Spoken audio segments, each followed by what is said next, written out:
We're near Hollywood, Georgia today. It was a cold morning. We had to wait till after lunch to get out and do any bee work. This is the first week that we're actually splitting colonies to make nukes that'll be sold in our store.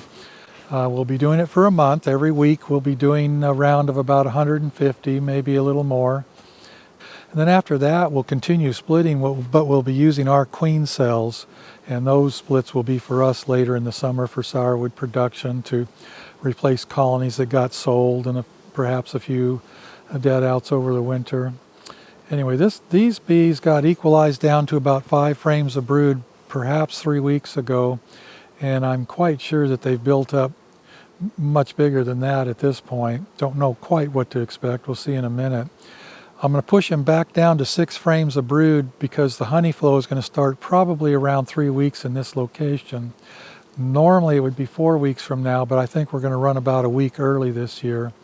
Push them back down to 6 frames of brood so they don't peak too soon and want to swarm. And any brood that's in excess of that will have the bees shaken off, put in the second story box over a queen excluder, and then we'll come back tomorrow and gather that brood to make nukes with. The reason I like using that technique is because, and this not a judgment on anybody, I've got a couple people with me today that are pretty new at this and they really don't have a handle on finding queens very quickly. So this technique that we're going to show today really works with newer beekeepers and works for us too. It's even though it takes 2 trips, it's fairly easy. I have another video explaining this process and I'll put a link to it at the end of this video. And even though it's the same subject, I tend to say things differently every time I talk about it. So if you want to see more information on the same thing, I'll have that at the end of this video.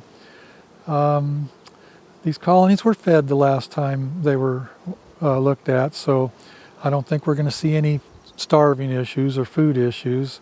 They actually had some weight on them coming out of winter. So this is actually our 3rd visit this season. We did the equalizing several weeks ago, and then a few weeks before that we actually just checked for dead outs, see who was alive. And so this is our 3rd visit into these colonies this season. I think we're going to see some good stuff here. I have every reason to believe. Go ahead, Celine, let's open up a couple colonies and I'll talk about how we're going to do this.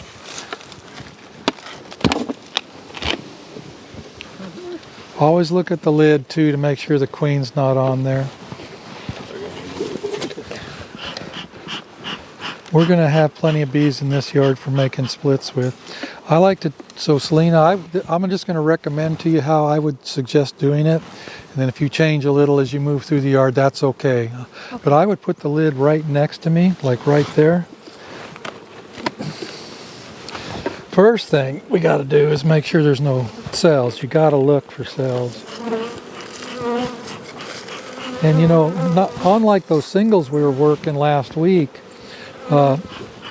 if they have any queen cells at all for swarming, there will definitely be some on the bottom bars. In single story colonies, sometimes you'll see some of the queen cells up on the surface of the comb rather than along the bottom bars. But here, 99% of the time, if they're building swarm cells, there'll absolutely be some along the bottom bars. Of course, you see all of these cell cups. Those don't mean anything to me. If there's no eggs or larvae in those cell cups, I really don't care. Boy, this is going to give us a lot of brood per colony. Yeah.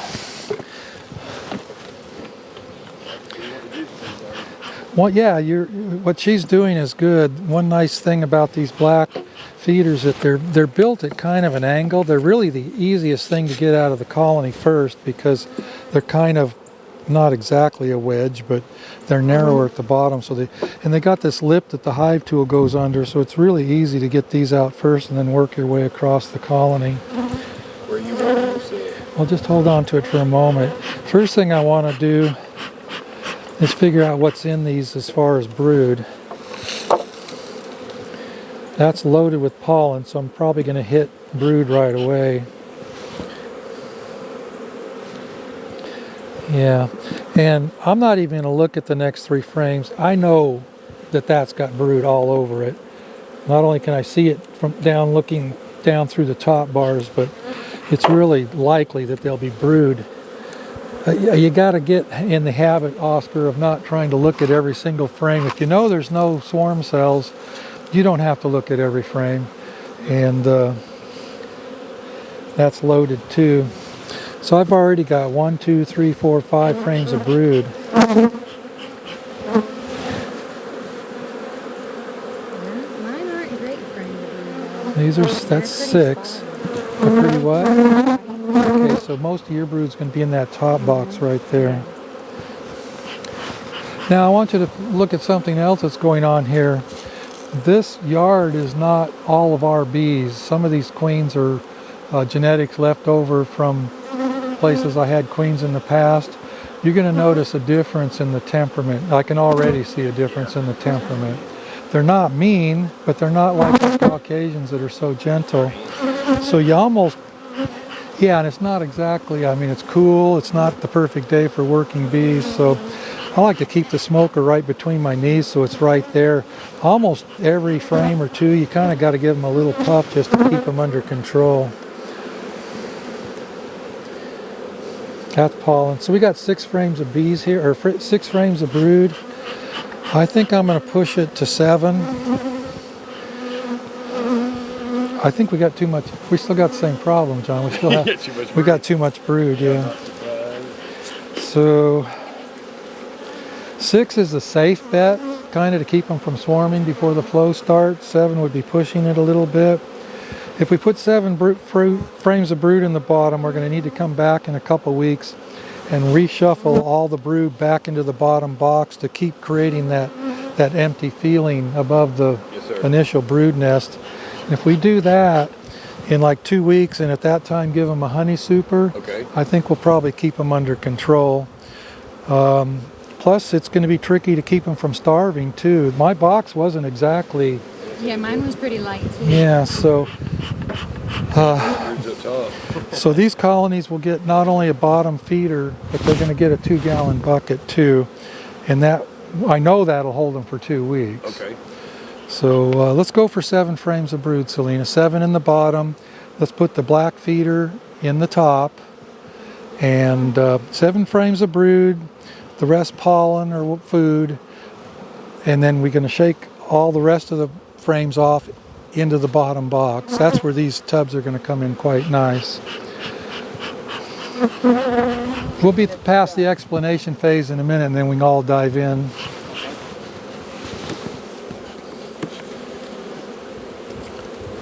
There's plenty of bees. I mean, that's the frame against the wall.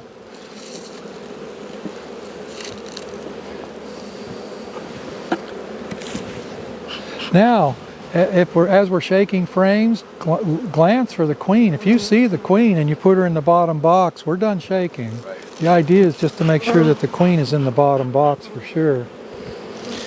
Well, we could take the time to search through these things and find the queen in every colony, but I just don't want to do it. And I don't want you guys to have to do it either. Right.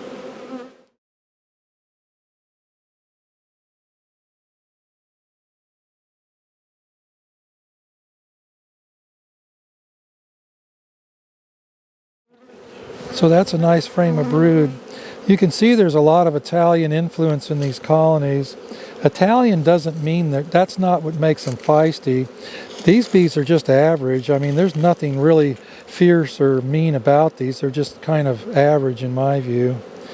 Our Caucasians really have us spoiled. You can see they're just a little bit.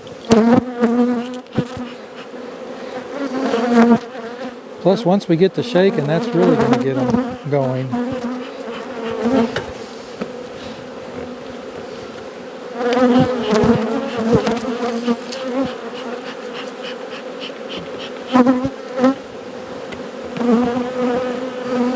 I'll take a good picture of this thing, Seth. It's just a piece of plywood that, I took a saw to and cut out the center and cut out the bottom on this tub and tacked it against the wall of the plywood. They work great. You can use a deep super to do the same thing. So now you shake all the bees. Watch for the queen as you go. We already put her. You saw your queen? Yep. You're done. You got your 7 frames of brood? I need one more. Okay. Get your 7 frames of brood, put an excluder on, and you're done. You don't have to shake anything. I haven't seen my queen yet, so we're going to shake in here. One thing about shaking is not slamming the bees down really hard. I mean, their tummies can be ruptured and damaged. So rather than going, you know, very dramatically slamming down, I could just get them in there and just kind of shake them off like that. And then you could either stack them against your box like this, or you could just run them into another box. That's really quite nice. Yeah.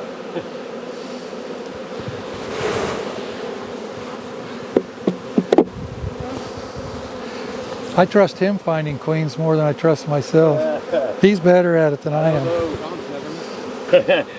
Although you missed one in the last video.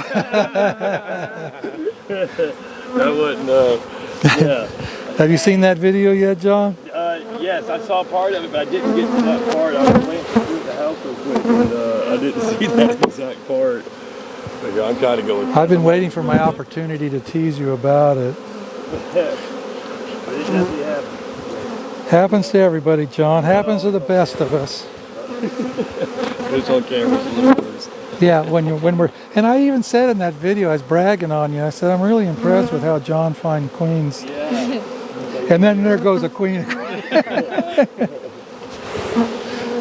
No, it's true. You're good at it, John. Set me up.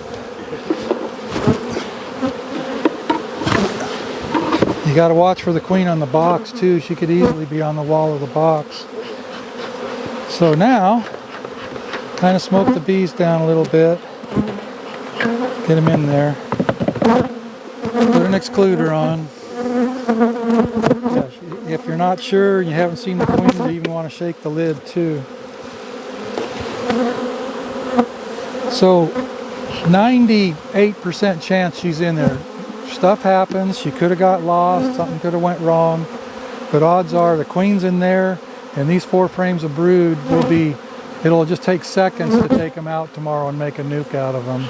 Not only that, but we're going to have extra bees on these other frames that we can shake in the nukes. We're going to have a lot to work with. Okay? Okay. Thank you, John.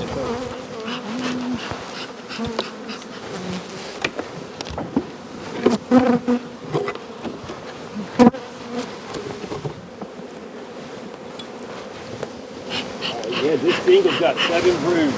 It's perfect, ready to. Okay. Leave a black feeder sitting behind it. Okay. And a bucket sitting behind it. Okay. And when we're done in this yard, we'll know that every single is going to get a 2nd-story box tomorrow. Okay. All right.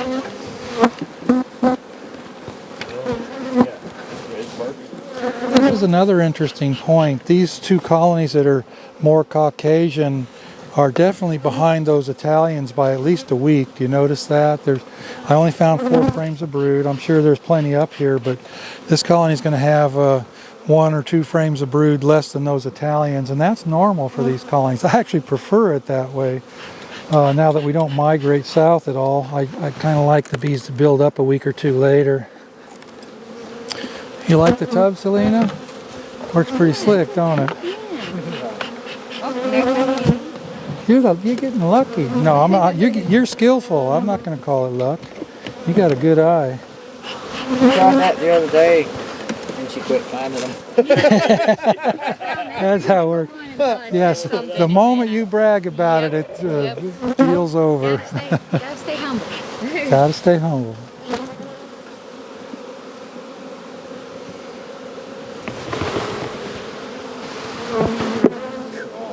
There's my queen, boy. She's a big old girl. Look at that stuff. And dark.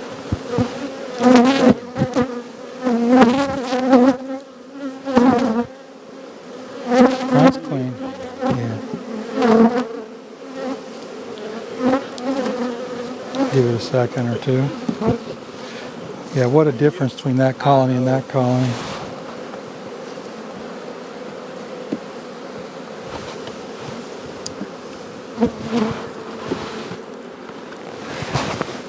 So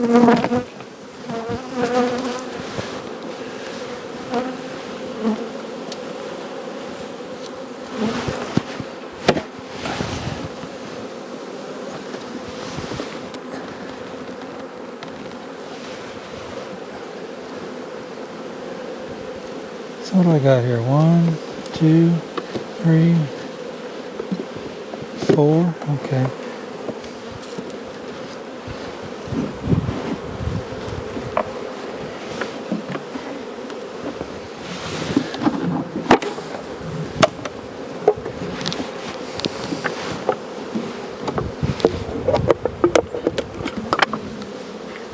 Okay.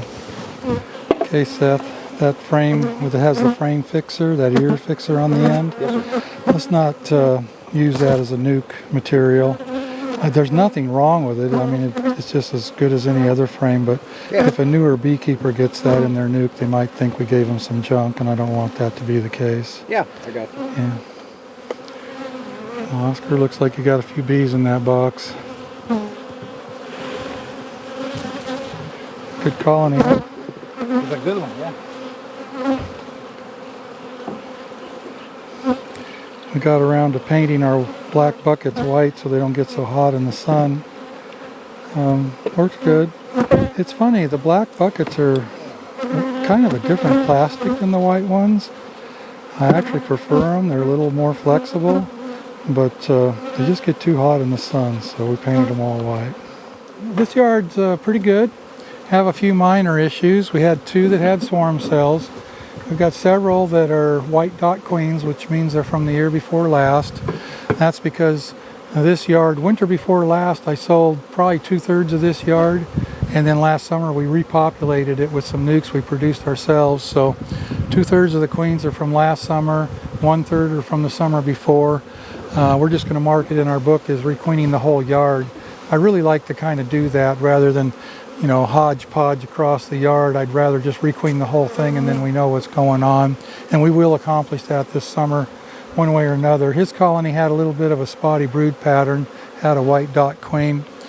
All in all, we did really well here. A lot of brood, more than we really need. Excuse me. We'll be in here tomorrow. We'll be in here tomorrow to pull the nukes out.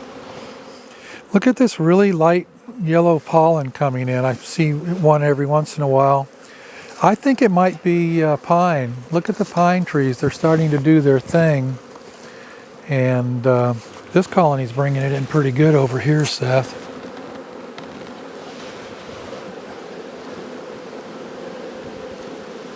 So You the can- pine pollen's the one that floats in the air, right? It is, but if there's no other pollen, the bees will gather it. Oh, they'll go get it. Okay. Yeah, I mean, they will gather it if there's no other pollen available. It's the same with corn and some of this other windblown pollen. Windblown pollen is really kind of inferior to the stuff that, I don't know what the technical term for it is. There's 2 kinds of pollen.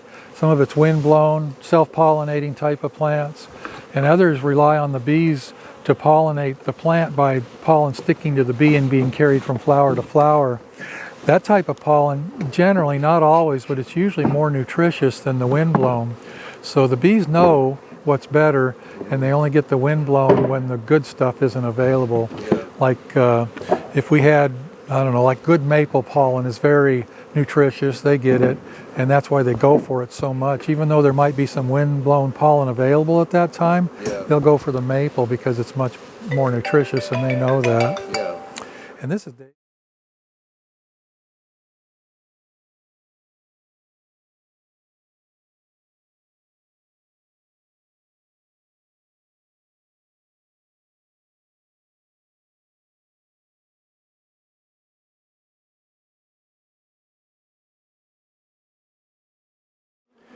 I just talked to Oscar about his nuke. Where's my smokers? Oh, I don't know. Oscar, that's my smoker. Right there, thank you. Looks the same. Do you want to check out my I do, I actually do, if you don't mind. It looks like about the right frame of bees, but it comes down to the brood and what's going to hatch in the next couple of weeks.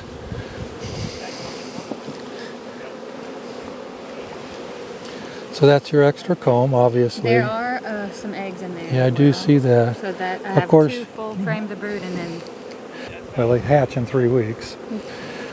So let's see. Today is, they're going to get sold on Saturday, 3 weeks from day after tomorrow. So yeah, that actually would work. That's a good one. That's a, I would call that a one frame. And the next one is just like that too.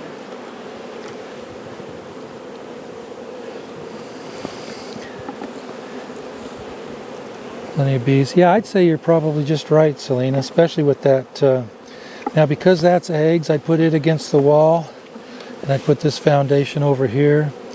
And then when we get them to the next bee yard and we put the queen in, we'll give them a gallon of syrup, and that will just about finish them. We'll have to check them again in 2 weeks and see how much they drew the foundation and all that. I think that's probably just right.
Okay, this is tricky, Seth. This is, I know it doesn't look like a big colony now, but in 3 weeks it's going to be right back to where it was, maybe even more. Yes, sir. So, very tricky.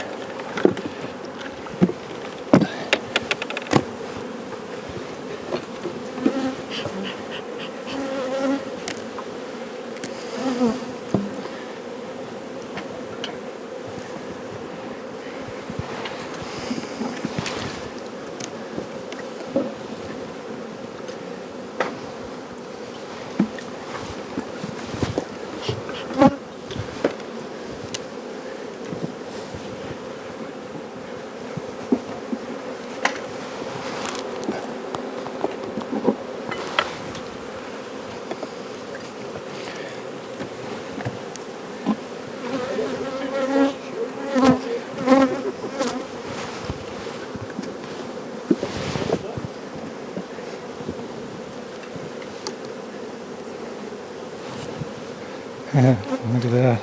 Yeah. They're hatching. That's pretty. Yeah, we're grafting on Tuesday, so if we graft on Tuesday, these drones that are hatching right now will be plenty mature by the time the queens are hatched and ready to mate. How long does it take them? 2 or 3 weeks? They say 2 weeks. I kind of like to see a little more. 2 to 3 weeks. Okay. Yeah, but at least 2. Minimum 2.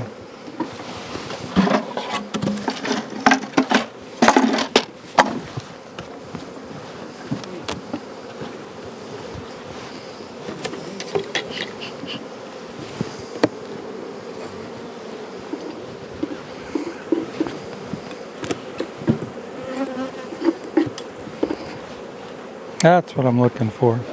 That'll finish that nuke back over there. Is this my nuke? Are you finishing it? No, sir. Well, I had 2. Right there they are. Oh, you're right. I got 2. I was just like, I didn't do anything. Never mind, John. You want me to finish it out here? I appreciate that.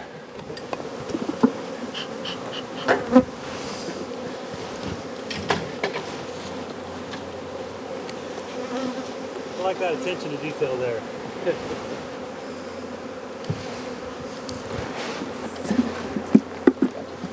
That one needs another shake, I think.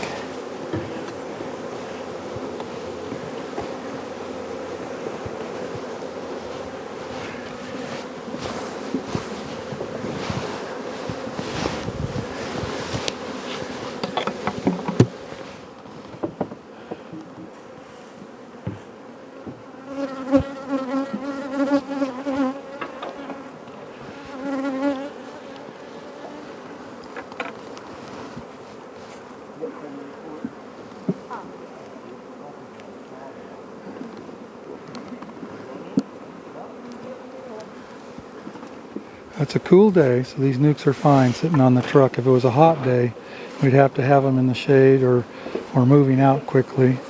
There's enough bees in there that they'd kind of clog their own entrance, block their own screen, and sort of suffocate and overheat. But cool day, they're fine.